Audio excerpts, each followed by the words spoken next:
good morning, everybody, and thank you for joining us for December's edition of Health Bites with Region 3. We are so pleased to welcome our speakers for the month. We have Shannon VanLandingham and Liza Gant. In today's Health Bites, our speakers will be giving a presentation on a recently funded project called Claire's Community. So I'd like to thank you both for being our expert speakers today. Shannon is the founder and executive director of Be More Like Claire.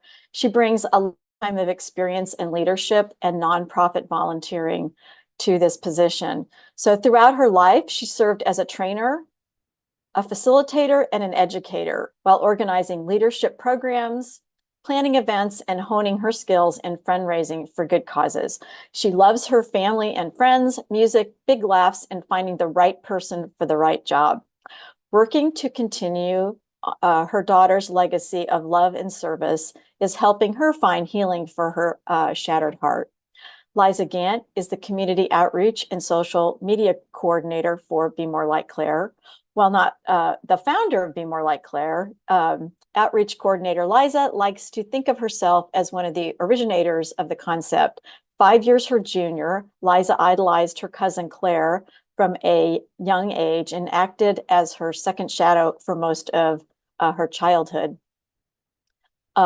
She's also in her second year as a non-traditional student pursuing a degree in psychology. She plans to attend grad school and eventually work as a therapist for teens and young adults. Liza is passionate about all forms of interpersonal relationships, and she's super jazzed about the expansion of Claire's community. So in today's Health Bites, our speakers will be giving a presentation on expanding Claire's community. This is a year 2 project, creating a partner violence education program. And so thank you so much for being our guest speakers this morning. And I'm going to turn everything over to you. So let me stop sharing here. Thank you so much for having us. Yeah. All right. All good? Yeah, it's great. All right. Well, like I said, I'm Liza Gant. I'm the outreach coordinator. I'm Shannon. I'm Claire's mom. And before we can talk about Claire's community, we really need to go back to the beginning and talk about who's Claire. That's one of the questions people ask us most frequently. So Claire had 2 big brothers who loved her and loved teasing her and just loved laughing with her. She was a dancer her whole life, got a little better. She went along. And it was always one of her most fluent languages was just doing everything in dance. She danced when she was happy. She danced when she was sad. She believed in mentoring and giving back. She was a Girl Scout all of her life and achieved the Gold Award, which is the highest award a Girl Scout can achieve. And when she was in college, she was a Girl Scout leader. And this was her little troop of juniors in Girl Scouts in Bloomington, Indiana. She was a big environmentalist, always tried to leave the smallest carbon footprint. One of the things she did was do a summer in Vietnam, researching the impact of pollution on rural and urban areas there. She graduated from Indiana University and with a dual degree in chemistry and nonprofit management. I wish she were here to help. When she was in dental school in the University of Louisville, she realized that she wanted to, when she started, she thought she wanted to have a free clinic. And so she joined the Navy as a way to pay for dental school so that she could graduate without debt and achieve that dream. As she went along, she realized she needed to move upstream and do more prevention. And she was a big believer in community prevention. Her house was always like the mom house, where there was always, good food to eat and fun parties and just a cozy, clean place that all of her friends would always tease her that she had the mom house. So she then joined the Navy after dental school. She was stationed at Great Lakes in Chicago, doing dental work on thousands of recruits that came through. She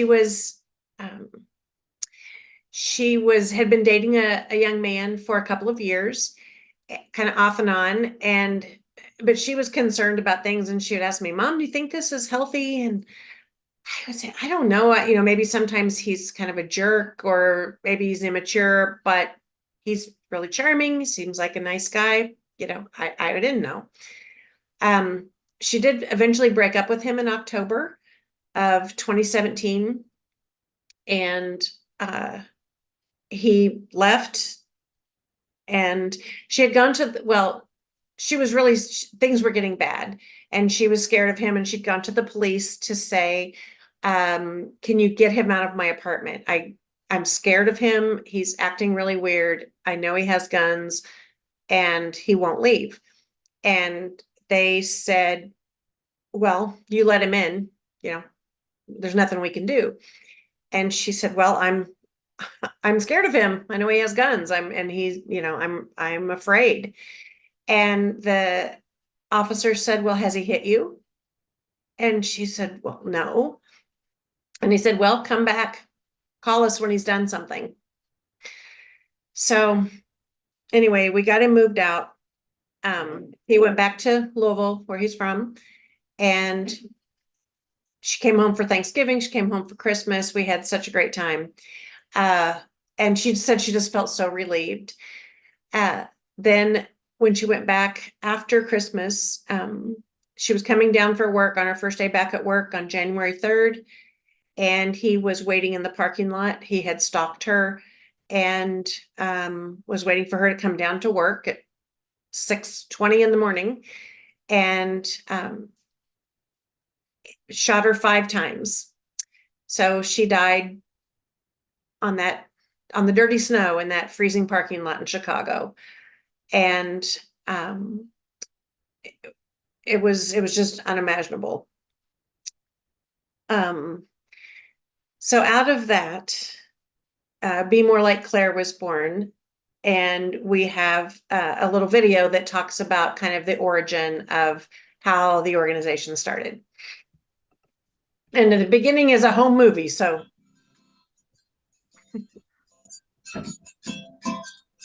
You and me, we used to be so stupid, awkward, and carefree, but we grew up a little in that house on South Downs Road. You and I would laugh at anything, strum guitar at night and sing about Iowa sunshine on the road and Willow cheese. But slowly, surely, we grew apart and moved out on our own. Without you, I don't even feel like I'm ever truly home. Someday I hope that you look back and smile upon us. Claire was an exceptional person. She had a big heart, a really sharp mind, and was filled with compassion and drive and laughs and dancing. She was always a wise soul. She seemed older than her years. She just was really present and genuine and fun to sing with and fun to make music with and fun to be silly with.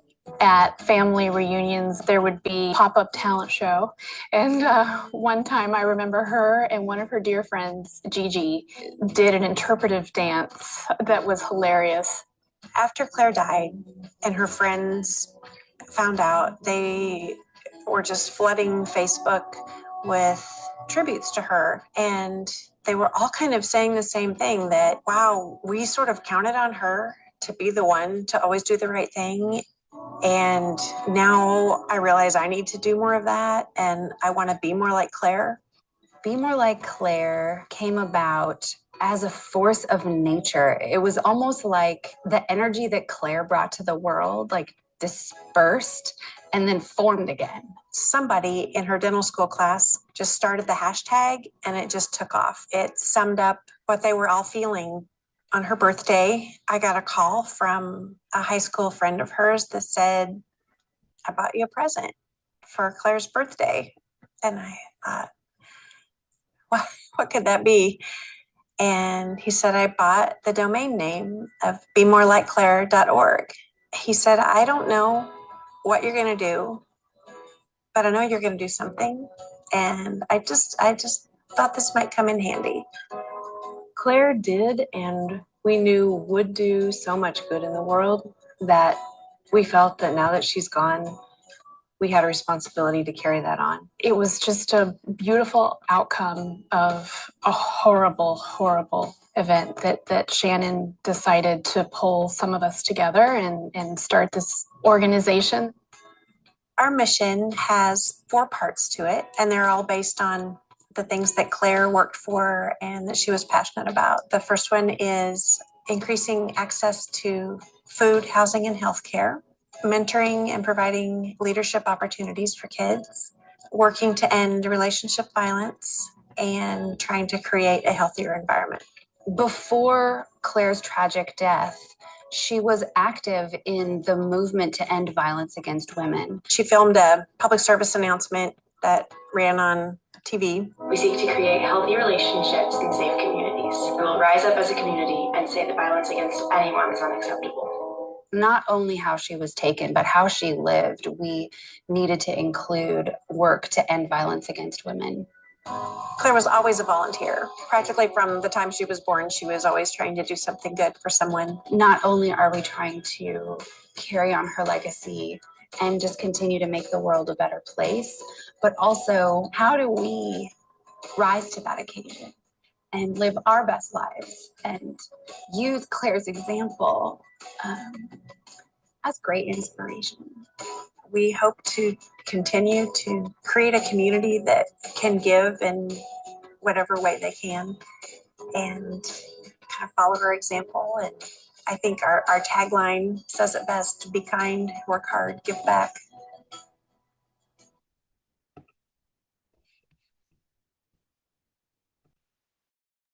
So we started with these guiding principles and realized as we went along that they are really also the protective factors that help people in so many ways to live safe, healthy lives. And where we are proud to be still carrying those on, only in a different way.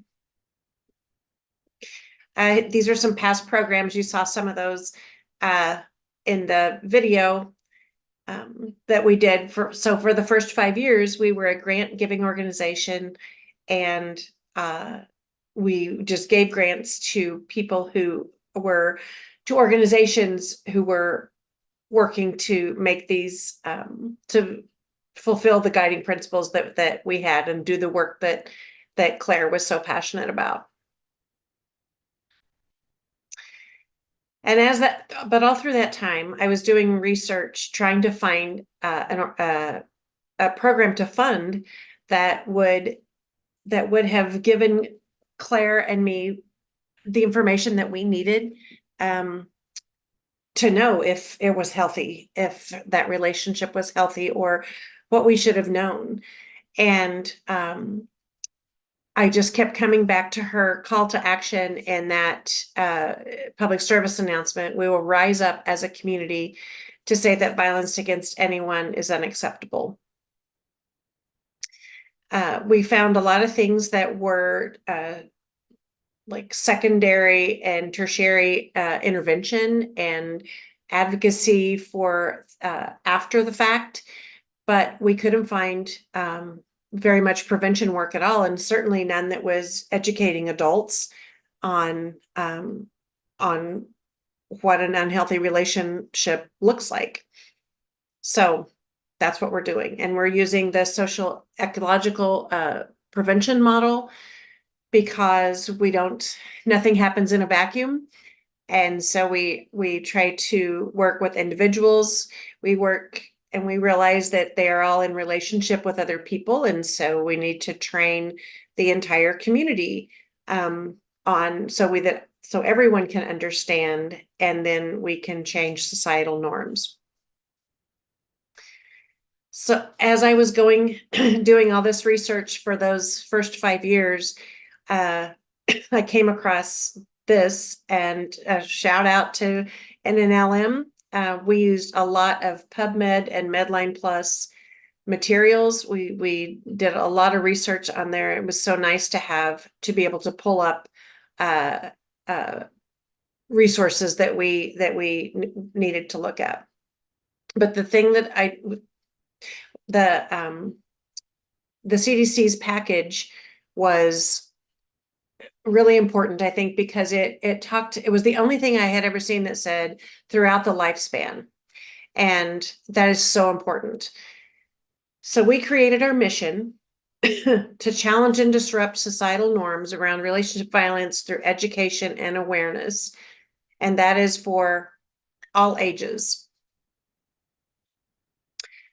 And some examples of the societal norms, victim blaming, rape culture. Why don't they just leave all the patriarchal systems we've had in place for centuries? And the idea that it's none of my business, it's a personal thing. We don't talk about it. And our vision would be empowered communities that foster healthy relationships in safe, protective environments. And empowered communities, we would believe and support victims, would be upstanders, and we would understand what consent means. There is a vast problem that people do not understand what consent is, and that they would be equipped with information to help them create healthy relationships and internal systems of support. All right. So since our mission really emphasizes educating the public about relationship violence, I just wanted to go through a couple of things that we really hit on in our mission. There's a lot of inaccurate portrayal of relationship violence and a lot of inaccurate understanding. So I just want to take a second to talk about redefining basic terms. There's a difference between unhealthy and abusive, and we talk about red flags a lot in our programs. So one thing we really envisioned when we started was having a website that had a lot of easy to navigate, consolidated, readily available information. And thanks to this grant from NNLM that we got, we do have this website, clairs-community.org, that fills all the needs. The things that I'm going to be running through and much, much more are available there. So I just want to clarify a couple things. When we talk about abuse, it's not just physical. An abusive relationship is just defined by a pattern where one person tries to consistently impose their will against another. Impose is the key word. This isn't just, your partner asking you to do a chore that you don't want to do and snapping at you about it. This is a consistent or use of power and control to for one person to get what they want at the expense of another. Violence, we define as any behavior designed to create fear. So this is just anything that can make somebody feel unsafe or insecure in their home environment or wherever. And then we talk a lot about coercive control, which is a lesser known form of relationship abuse. It's using non-physical abuse to gain power and control over someone by just eroding their autonomy and self-esteem. Like I said, it's lesser known, but we do talk about it a lot in our trainings. It is also, I do want to emphasize that unhealthy is not the same thing as abusive. Healthy, unhealthy, and abusive behavior all exist on a spectrum. So one of the big goals in our trainings is to teach people red flags of unhealthy relationships and green flags of healthy relationships. So just things that you need to look out for, indicators that either the relationship is working and there's healthy communication and emotional regulation, or just, warning signs that indicate unhealthy behavior, that the relationship is causing stress for one person or is potentially leading towards coercive control and abuse. We created this video series called That's What's Healthy. It's a 10 video series that shows 10 different relationship scenarios. It's between young people, but it is applicable through pretty much all relationships. And again, our fabulous website, we have all of these videos under the Learn module. So this is under That's What's Healthy. You can watch all of them on there. They're really, really excellent. We are thrilled that we were able to put together something this cool. And I just want to talk real quick about one of the red flags that we discuss. A big one, just an example of a video that talks about manipulation. So just trying to exploit or control someone else's decisions, actions, or emotions. This can be through gaslighting, through verbal abuse, emotional abuse, etc. And I'm going to play this video really quick. And I want you, as you're watching it, to try to notice the manipulation at work and also the healthy behaviors that are present as well. It's just a minute long. Hey, what's going on? I just don't know what to do anymore. I really want to break up with Liam, but every time I try to get some space, he threatens to kill himself. Has he actually said that to you? Yeah.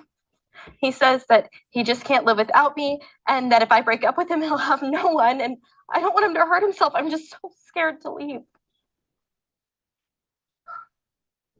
Wow, I am so sorry that this is happening to you. You are not responsible for the way that someone chooses to react. It is not your obligation to stay, and you're not required to fix him. It's not your job. I know. I'm just so tired of feeling guilty and responsible for what he chooses to do. It's time I walk away. I want a relationship built on love and respect, not threats. I agree. Absolutely. He needs to talk to someone, but you are not his therapist. You need to do what's best for you. I am so proud of you, and whatever you need, I'm here. I support you 100%. I'm here.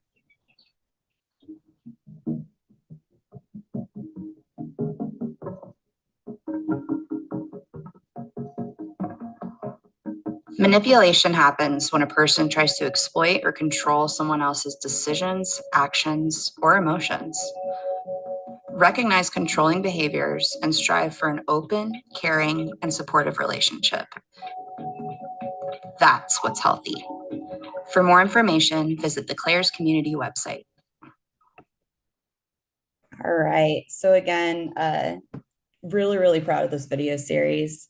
A little bit more about manipulation. It does take many forms. It's more difficult to spot than other red flags because it's expressed more subtly. The manipulation present in this one is this last example in this list, which is threatening self-harm if your partner tries to leave you. And this is just one example. There's the silent treatment, using emotionally charged means to influence someone else's feelings, and bringing up past mistakes, just deflecting responsibility. It encompasses a lot of different things. So yeah, we really, really want to educate people on just signs, not only of abuse, but of lesser known red flags. And that brings us to, all right, talk about some of our programs. Here you go, Shannon. Okay. So this whole new prevention arm of Be More Like Claire is called Claire's Community. And again, we got that from her call to action, we'll rise up as a community. So the first program that we did was Claire's Community for Practitioners.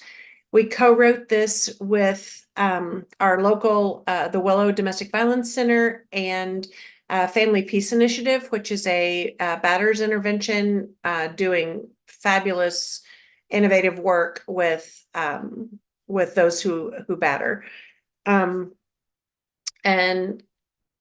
it's an all-day training for social workers, teachers, nurses, anybody who works with people who might be, who might be affected by this, which is everybody.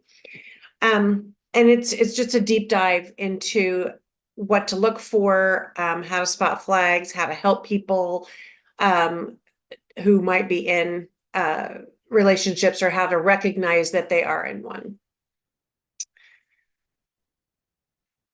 We also have the goal of educating adults.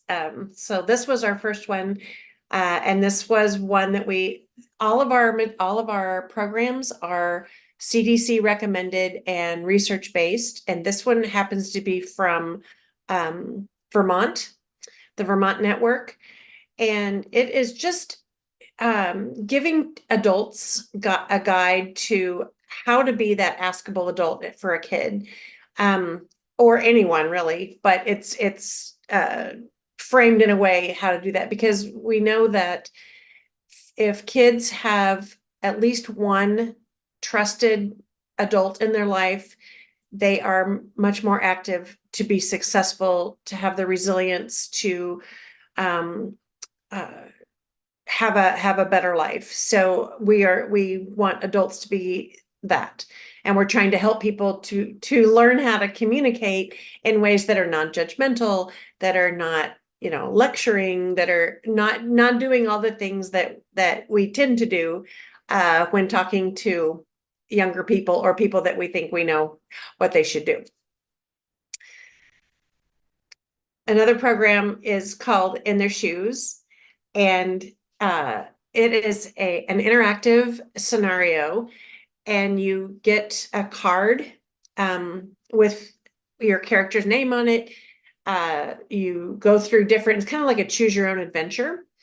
It is aimed at teen dating, and you make choices and decide things. So every story is different. Each story is actually a true story written by young people who were in these relationships. So they cover all kinds of things. And then afterwards, we do a debrief to talk about the unhealthy things that we saw, and how that could be better. We talk about the power and control wheel. And it's great for kids, anybody 14 and older, to understand they're seeing this in their relationships or with their friends. It's great for older people to get more empathy for young people, because they probably have no idea what dating, or what we would call dating, is like right now. So it's a great program. And we have time for the video. Okay. So this is an actual video, and we partnered with our local library. That's where we hold these classes.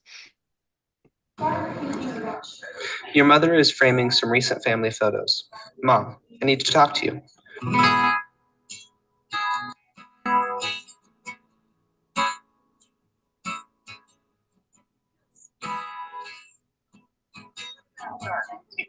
I think George might tell you some things. I wanted to tell you the truth. We're more than just friends. Silence. George, he didn't treat me right. He hurt me. He scares me. Maybe George isn't the right man for you, but there are good men out there, your mother replies. This isn't right. So tell us who you walked with and what their relationship was like. Feeling I got was like almost like the noose tightening around her, because like just kept getting, he would show up at her work and I was trying to help do her a favor and things like that. And like she would say, I don't want to be together, very clearly communicated that and just dismissed. And But she was still in danger because he was threatening her. And I'm Sam, and I'll be 15 next month on April Fool's Day. Always been something a little funny about you, my dad says every year. I don't think he really means anything bad by it. I guess I had my first crush on a girl when I was 7, but I had no idea that's what it was. A few nights later, she took me to a party with the most amazing girls and women, and all of them were lesbians. I felt like I could finally breathe. I love Sam's innocence, the way every lesbian is a minor miracle to her. Of course, I'm the major miracle for her. And yeah, that feels good. Thanks to me, she sure had a hell of an easier time finding community than I did. I've been on my own for 3 years, since I was 14. I'll be 18 next month. I work 3 jobs, but it's not like for me. I just like to keep busy, and there's no one else to look out for me. Sam's frisky and adorable, but she's got 0 street smarts. She's got me to take her under my wing and show her the ropes. Yikes. Uh-huh.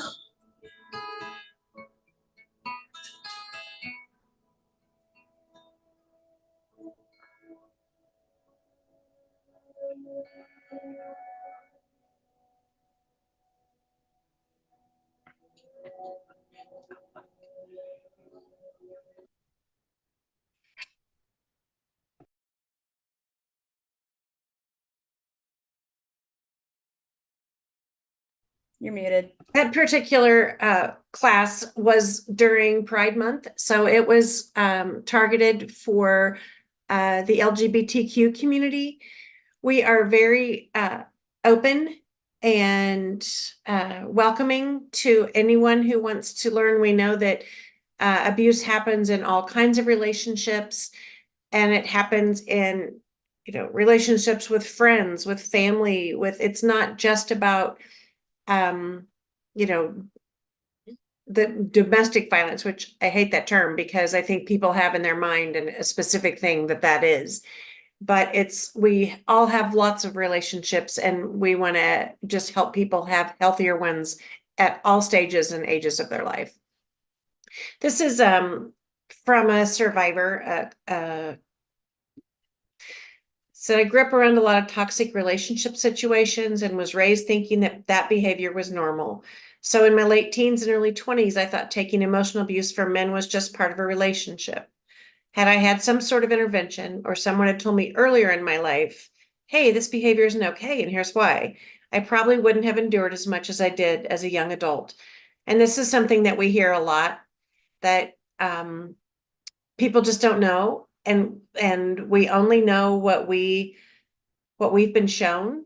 And the only tools we have are the tools that have been given through us throughout our lives. And not all of us have a very great toolbox. So we feel affirmed that we are definitely on the right track here. Another impact story that we had was a young woman took our class, one of our classes. Well, she took in their shoes. And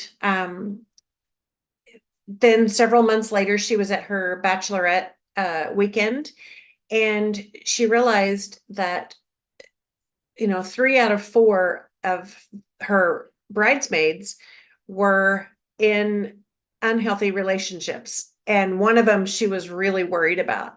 And so she talked to her friend a little bit, and she said, oh, the things that she was saying were just running chills down my spine because I was just seeing all these red flags. And one of them was, well, he's not hitting me, so it's not abuse. So she went to the website, found the power and control wheel, and showed it to her and said, I think that you might find this interesting. Look at this and see. She did. She went to right there on our NNLM funded website to find the power and control wheel, looked at that and realized that yes, it was. And a few months later, she decided to leave that relationship and is doing very well. So that is what we want to see. We want to see people recognizing, and whether it's recognizing that you're doing it or someone's doing it to you, those are both equally important, because we all do unhealthy things.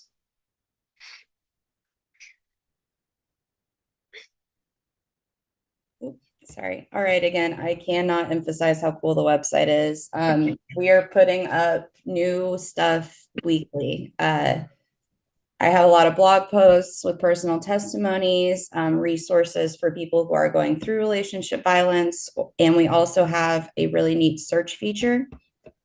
So for example, if Emma wanted to just look up friend is in an abusive relationship, she could pull up this article that we have here, how to help a friend. And we talk about, this is a really, I think, really nice article because we talk a lot about what to do if you're in an abusive relationship, but there's not a ton of information on what to do if a friend is. I think a big misconception is that people feel that they can that just saying, well, you should just leave him is a helpful thing to say, and it's not. It's about creating a dialogue establishing yourself as a safe person to talk to, and really honing that girl just dump him instinct.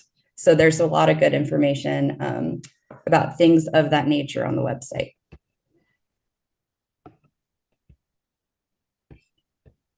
So we have a lot of, so far we've done Claire's Community for Practitioners. We are training adults with the Askable Adult campaign. We are talking to teens and adults about relationships as far as and walking in their shoes. Some other upcoming programs that we want to get into, we want to get more into including more boys and men. And so we have, we are certified to doing coaching boys into men, which is this little playbook that we can give to coaches. And we help the coaches, we train the coaches to do this.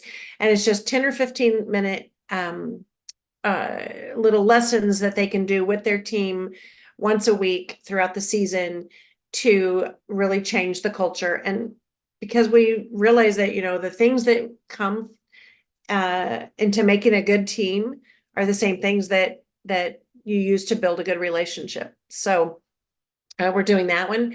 We're doing starting and we want to do more relationships with parents and teens taking classes kind of concurrently.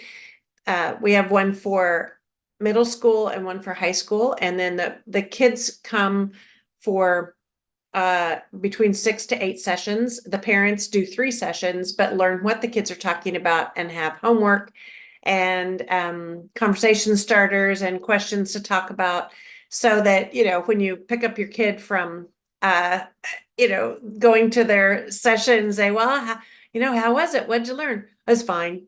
It's okay. You have somewhere to start and something to talk about. And we think that's going to be fabulous. The other thing is a call to men that's just promoting healthy, respectful manhood.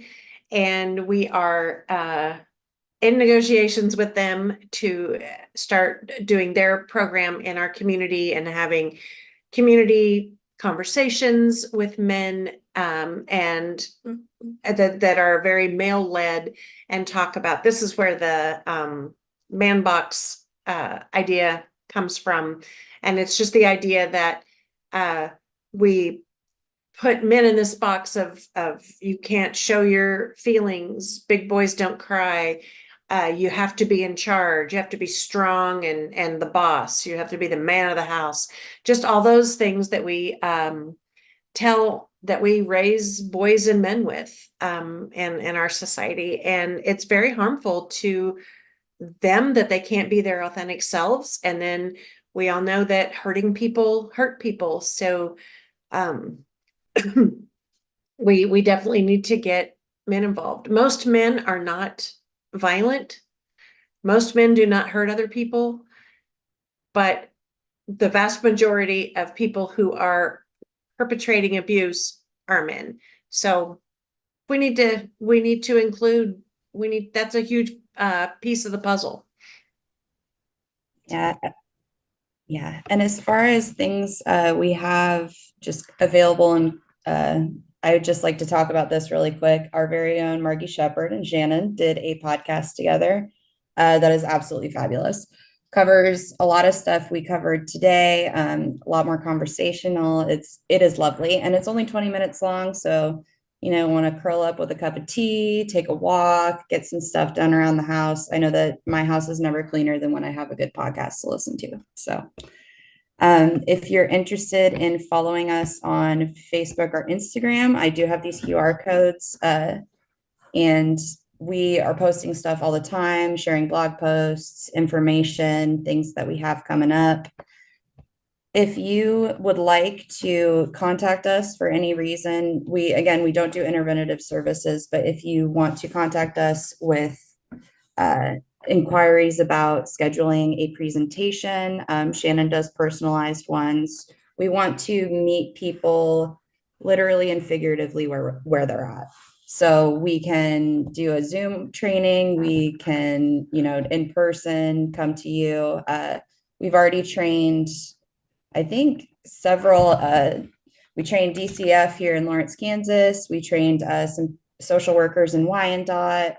We're going into some of the schools next year, which is super, super exciting. So if you guys are part of an organization that would be interested, please, please, please contact us. We would absolutely love to do something for you. All right. And then just one thing I have here that I really, really like to hit on is how can you help in a day-to-day, just in a day-to-day sense. And there are a lot of things that we can do to help prevent relationship violence. It's just small things. Learning and recognizing red flags is a huge, huge thing. Again, a lot of those lesser known ones, controlling behavior, etc. Learning how to be a good listener, listening without judgment, just hearing somebody out, not asking questions like, why don't you just leave that person? Participating in community events that raise awareness, being an active bystander or upstander, so intervening if you see something wrong, and just remaining caring, curious, and non-judgmental. So we can now take questions. We thought we were going to run over, but we're running a little bit under. Got too much. Yeah, so there was a question about what was a man box, and I think you addressed it, but let's see, what else do we have here?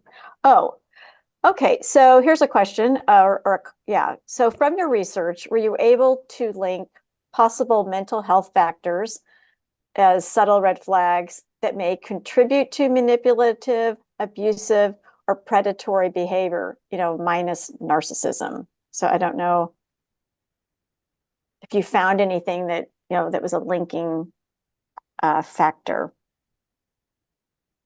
Well, Maybe. One of the things that I want to make really clear is that, and a lot of gun advocates try to say that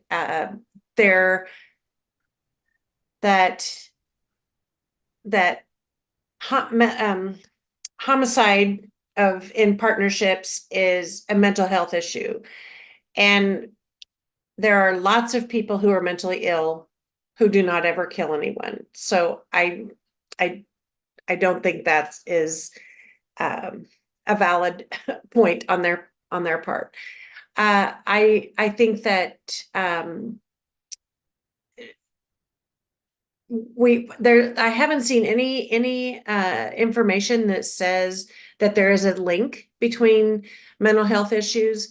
I'm sure that we all experience different times when we're having a mental health issue and we're not at our best, but I haven't seen anything that links it to abuse. Yeah, definitely. There is a correlation, but there's a lot of environmental factors that are similar as well. It's not something we can necessarily say this is completely contributed.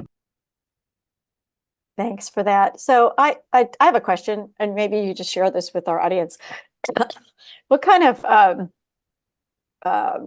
barriers or problems did you have launching the project? I mean, there's a lot of really great work here. So did you encounter anything or anything you could share with our audience that you were able to overcome? Well, the first thing was just it being really intimidated to apply for a federal grant because we're so new and tiny that it was really scary. But we had Margie to walk us every step of the way, and oh my gosh, that was so good. And we screwed up a lot of times on stuff, and they would just the team would just help us, and that was amazing. We really felt supported. Other things were just everything takes a lot longer when you are trying to build something than you think.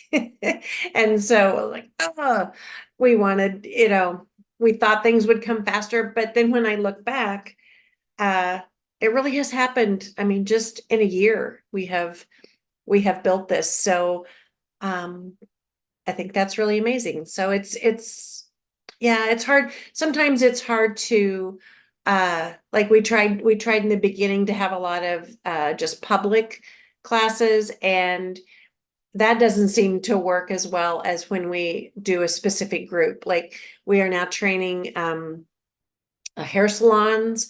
We are training all the employees at a bank, a regional bank here, and that one will have a specific, a little more emphasis on spotting financial abuse. We are training, as Liza said, DCF, Department of Children and Families staff, because they see a lot of the aftermath, but don't necessarily, wouldn't know how to help head it off and prevent. So it's really, it's fascinating, the the different ways that we can help. That I've trained teachers and counselors in a school system. It's really interesting, and it because it affects everybody knows somebody, and maybe it's them, maybe it's a loved one or a niece or a friend, but this is such a prevalent problem, and it is possible. That's one thing that I took such great hope from the CDC's package, that prevention is possible. We can learn new ways. Great. Thank you so much. Yeah, it's been really nice working with you all, and really Region 3 couldn't thank you enough for being a great partner and working with us to help your project become a reality. So we're going to go ahead then and check to see if there's any other questions. Okay. Getting lots of thank yous and great comments in the chat. So, well, if there's no more questions, I want to thank you both for joining. So thank everyone for joining us, and also want to have a special thanks to our speakers, Shannon and Liza. Sharing your expertise and sharing the work that you did, and talking about Claire's life has just been a really great thing for our participants and for those of us here at Region 3. So I really want to thank you so much, and we look forward to seeing you at next month's Health Bites with Region 3. Thank you. Thank you so much for having us. Thanks for watching.